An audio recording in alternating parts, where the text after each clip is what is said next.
Hey everybody, Lewis here from Status Coup. We are currently standing in front of the Assistance Center just outside of East Palestine that is being run by Norfolk Southern. Folks in the front of this line have been waiting since 5:30 this morning. It is almost 9 a.m. right now because they are concerned about the number of people that are being let in here each day for reimbursals on expenses like hotels and whatnot, as well as the kind of $1,000 checks that people have been hearing about in the news lately. This line stretches back quite a ways. We're hearing reports that they're only letting in roughly 200 people per day.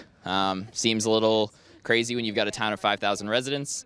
Some things I've been hearing from folks here in line, as well as from folks I've been talking to on the phone, is it seems interesting that a billion-dollar company couldn't set up a website for these people. It's chilly out this morning, and folks are having to take hours out of their day to come stand in a line. The folks who show up later very well are going to be turned away. We're going to be talking with folks in this line here, and we'll get to that right now. Hey guys, Lewis here with Status Coup. We're outside of the Assistance Center, just outside of East Palestine, that's set up by Norfolk Southern. You can see here, folks are standing in line here. They've been lined up since in the very front as early as 5:30 this morning. The doors on the sign says that it opens at 10. Dennis got here about a half an hour or so ago, which would have put us at around 8:30.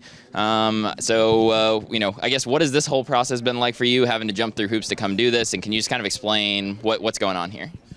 I really don't know yet. I came yesterday and they closed early Sunday. So I'm just here today to collect $1,000 because I live in the zip code of East Palestine, and you know that's a little bit of some money that'll help us in the long run. And yesterday when you got here, were they just closed, or there's been some sort of cap on the number of people who are able to come in a day? Is that something you've got experience with? That's what they told me yesterday, but I was here about 2:30 yesterday afternoon and it was closed. They weren't doing anything with anybody. Gotcha. And just to be clear, the sign on the door for Sunday, which was yesterday, says that it's supposed to close at 4 p.m. And we've been hearing folks, you know, showing up during the week. It's supposed to be open later. They're showing up at 2 o'clock in the afternoon, being turned away, and there's, you know, only letting maybe 200 or so people come in. Seems like there could be a better system. Have you heard anything about another way to go ahead and do this, or is the idea to make everyone stand out in the cold? I guess this is how everybody knows it from this area. You stand in lines if you want food giveaways or anything. You stand in line early. You get here early, and like I said, this is my first process of doing this. I was here yesterday about 2:30 in the afternoon.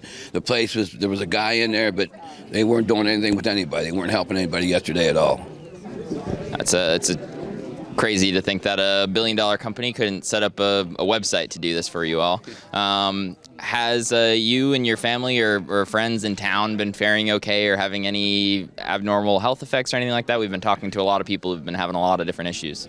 Yeah, I know some people that have. I was just right out of the city limits, so I was right out of that 1 mile zone, maybe about a quarter of a mile, but still I could smell it. And when they blew them trains up, I could see the smoke, and you know, it was bad. They could have done another way of done that. They could have put foamed on those tankers and put it out and done something besides what they did. Right. And I guess, do you have concerns now over, you know, you're just outside of the city limits? I mean, water I know is a concern and whatnot. Has anyone been offering, you know, is the company paying for your water to be tested? Are you trusting these sorts of tests? I don't drink my well water because it was contaminated by some farm animals years ago. I don't drink that water out there at all, but I live right above the Leslie Creek right there where all this is happening, so any of the wildlife around the area and stuff like that, you know, they drink that water, I'm sure they're not going to make it. Gotcha. Any other message you want to get out there to folks who aren't here, and that you want to let people know what's actually happening here in East Palestine? Not really. Just, you know, it should have never happened. They had warning miles and miles up the track, and it should have never, ever happened. You know, years down the road, I mean, this is just a tip in the bucket iceberg for some people. You know, other people is going to have thousands of dollars that, you know, they've lost already, and their farm animals and animals everywhere, and people, you know. Not to mention property values, all that sort of stuff. I mean, people are going to have concerns about, you know, buying or selling a house in this area. I mean, it's going to be difficult. Yeah. It's been bad in this area anyhow for real estate, because East Palestine's been a slow town, you know, and now it's worse. Awesome. Thanks, Dennis, for taking the time. I appreciate it. Thank you very much. So we are currently just downstream of the kind of aeration and little mini dam that the kind of Norfolk Southern cleaners have set up. And there is still quite a bit of chemicals in the water. below the dam area. I'm gonna do this. This is again below where they're supposedly like aerating or filtering the water. You ready, John? Yep.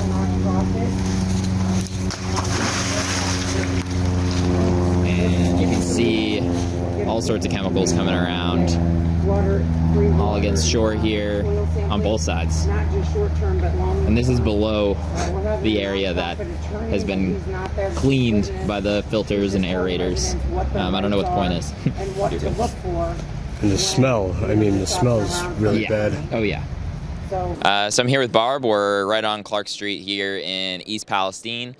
We've got the Donald Trump event scheduled to take place just out of sight. Oh, basically right inside, a couple doors down here. We saw Barb outside, kind of looking down as everyone's trying to get some information. I guess what do you think of? We'll start here. I guess what do you think of this with the former president coming into town later today? I think it's just a political stunt for him. I voted for him. It's not like I'm against him or anything. I just really feel that that's all it is. I don't know that he can really do much to help us other than, the people that are still in Washington. Those are the people who can still help us to get these answers resolved that we have and questions and stuff. And unfortunately, a lot of those people aren't coming either. I mean, it took weeks to even get a strongly worded letter from Pete Buttigieg, Transportation Secretary. We'll see what a strongly worded letter is going to do, but if I had to guess, I don't think it's going to do a whole lot. So you were telling me a little bit, were you here the night of the initial derailment? Can you just talk about a little bit what that was like? Sure. And yes, I was here, and my husband was already asleep, and I was, just watching TV. And we heard the initial crash, of course. It just sounded kind of like an explosion, because it was a major sound all at once. And then, of course, the screeching brakes from the train, all the couplers hitting, the cars coming together. And my daughter-in-law, who lives on Alice Street, texted me and said, "Are you guys all right?" I said, "Yes, we're all right. Are you guys all right?" And she said, "Yeah." And I said, at that point, the fire truck started to go by. And so I knew it was something big. At first, I thought it was just a train hitting a car or something like that. I didn't realize how big it was. But when I came outside, I could see the fire. And like I said, it was all above the houses. It was so high. And I ran inside and I just texted Heather, get out, get out. And I ran inside and I woke my husband up and I said, there's been a major train accident here. I said, the fire is up above the houses and, we could just see it catching the cars coming down closer to our home. And it was very scary. And they only evacuated to the intersection up there, but we chose to leave that night. And then we came back Saturday because we thought everything had calmed down and then got mandatory evacuated on Sunday. The fact that even, no one's telling you not to come back on Saturday is a massive failure in leadership from like all levels of government. I mean, at that point, they very well should have known what was on board those trains. And they, that's great that they did the mandatory evacuation 3 days later, but who the heck knows what was going to be spilling out during that time frame. I mean, you yourself just said the flames were higher than the houses. I mean, it's going to be hard to show that on camera, but I can assure you that that's a very, very big fire. That's very scary. Yeah. Very. I guess, have you and your husband been faring okay health-wise? I mean, we've been talking to folks who've had all sorts of interesting symptoms and things like that since this has happened. How have you all fared?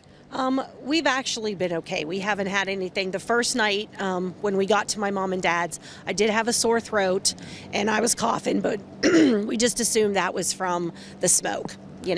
So, but ever since then, we've done pretty good. I mean, we haven't really had any effect, but of course, we're not drinking the water. Yeah. So, we're cooking with bottled water. We're doing everything that, and even before we left on Friday, we put towels underneath the doors and around any of the windows to try to keep any smoke that would be coming down or, chemicals, whatever it was, to try to keep it out of the house.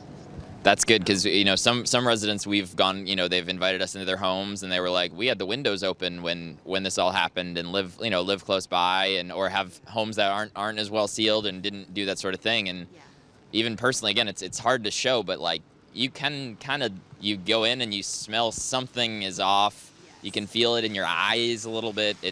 it's not good. So that's great that you had the forethought to do something like that. And again, frankly, things like that should have been being told to people.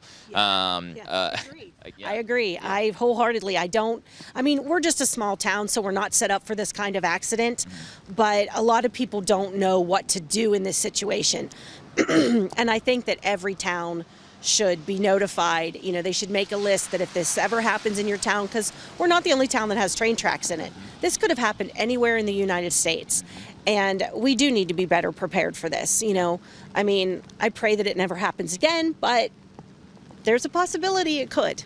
There is, and it's got to be unnerving. We heard a train horn just a second ago. Trains have been driving by these tracks more frequently than I've seen in a lot of places. We've been, again, spending here the last couple of days so far, and it's kind of train after train after train going in both directions at all hours of the day, it seems. I guess, have you had to go through the process of trying to seek reimbursement for any, you said you left for periods of time. Yes. I'm assuming you either had to go stay with family or stay in hotels. Mm-hmm. How has that sort of process been dealing with the railroad and trying to get any reimbursements or anything like that? They've been very nice out there. Okay. I, for one, turned in a receipt because I did a major grocery shopping on Friday that day, and I had put on my thing, I said, I lost my strawberries, they got moldy, some couple loaves of bread, stuff like that. And when I handed it in, I said, only the little things with the lines is what I lost. And he goes, oh, honey, you are just too nice. You just give me that receipt. And he took it, and they paid the whole thing, even though I didn't lose everything on that receipt. So they're very nice. They just are, very gracious out there. They know that this is very distressing for all of us. I hope that keeps up because unfortunately, and a lot of folks we're talking to had to spend hours waiting in line at that sort of situation, which is not ideal. You would think that multi-billion-dollar corporation could set up a website for you all maybe so that you don't need to go back and forth driving over there. But I'm glad that you're able to get some reimbursements here. Hopefully you're able to get a whole lot more, though, unfortunately, because I think that this is going to be something that isn't going to go away. Unfortunately, folks here are going to be dealing with this for a long time to come. Is there anything that you'd like to share that you don't think is kind of getting out there to folks about what's going on here? The only thing I would like to share is that I don't think people quite understand the magnitude of our young couples, who have small children, of what they're facing. They're faced with the decision of, do I, go through financial ruin and leave town to a house that we just bought, or do I stay and in 10, 20 years have my children or myself get cancer? No one should ever have to make this decision. No one. This is a horrible thing that we've gone through. And it's just, no one can help us with that. We have to make our own decision, but it's hard. How do you make that decision? I just want America to realize that this is not a, decision that you have a great answer to. It's scary. It is. No, folks we're talking to, people aren't thinking about that, right? It's not an extremely wealthy area, right? There's a lot of lower income folks living here. A lot of people, their major asset that they have is their house. Yeah. Try selling your house in East Palestine right now. Yeah. I'm sorry to say it ain't going to happen. And unfortunately, the railroad's not going to be paying out the difference in your property value. In my opinion, they probably should be. Your property values went down directly as a result of this. Yes. We'll see in the next couple of years if people are going to be buying houses in East Palestine, but the property values are definitely going to suffer.